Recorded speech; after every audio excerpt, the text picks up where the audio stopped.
Hi, my name's Sarah. I work full-time, and for the last 15 years I've had rheumatoid arthritis. I was in my early 20s, and I did think that at that point my life was over, basically. It sounds dramatic, but I thought, if I'm so young and I'm ill already and I'm in hospital, by the time I'm 35 I'm going to have no job, no prospects. I wasn't even married, and I thought, well, all this is going to affect my life massively. However, 15 years later, as I said, I'm still working full-time and making a valuable contribution to my employer. I have changed employers a number of times, but my career is still on an upward trajectory. At initial diagnosis, a lot of people in the office are going to have known you're ill anyway, and they're going to be quite sympathetic, particularly if you've been admitted to hospital or you've had quite a lot of time off work. But some people are very, very nice about it and want to support you, and they value your work greatly, and they'll go all out to support you in your work. So, for example, when I was first diagnosed, I was allowed to go back part-time. Well, actually, my consultant had said I must sign off work for 3 months, but I didn't want to. So I asked, could I go back part-time, and I got my employer to agree to that.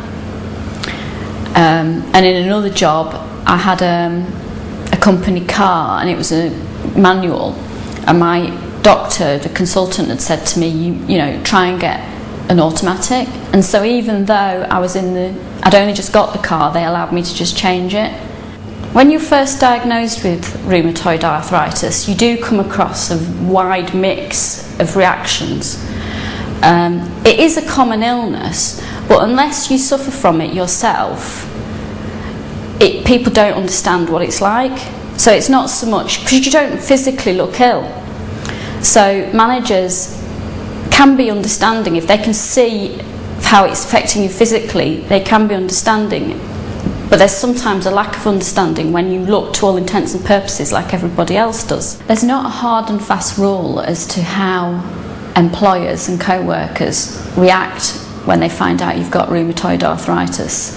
One of the problems with arthritis is the pressure you put yourself under to not let anyone down, to be able to prove that you can continue to do the job that you've been trained to do. And that can also make you ill, because other people don't make you ill. It's your reactions to people that make you ill. And you manage your illness a lot better if you apply some logic. So, for example, sometimes your partner, your husband, wife or spouse, or your direct family, they don't understand what you're going through. So you can't possibly expect a boss, a manager or a co-worker to understand how you're feeling. But I think what I've learned over the 15 years is to not let other people dictate your reality.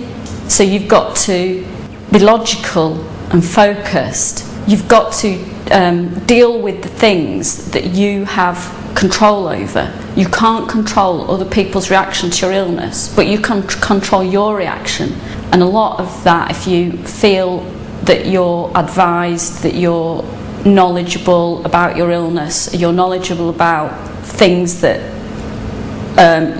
you can access, for example, say OT, reasonable adjustments at work, flexible working, knowing your rights regarding time off medical appointments and things like that, that empowers you, and you become less stressed because you know what the baseline is that your employer and your workers must adhere to. And that is a very empowering thing, because it stops you worrying about the other stuff. I think that to continue working as long as you can while you've got arthritis, rheumatoid arthritis, is really important. I think that work, well, it certainly provides me with self-esteem, self-respect. It makes me feel like I'm contributing to the economy in general, which is important to me, to feel like I'm paying my way. And it gives you a purpose in life. This event is to give you those tools that you can use in your everyday life. Your understanding of the Disability Discrimination Act, employment law, occupational therapy, that will help you understand what's reasonable and what you should expect from your employer, and give you a positive approach to your work life. Well, that's all from me. So I hope you have an enjoyable evening and you leave tonight with all the information you need to have a long and successful career.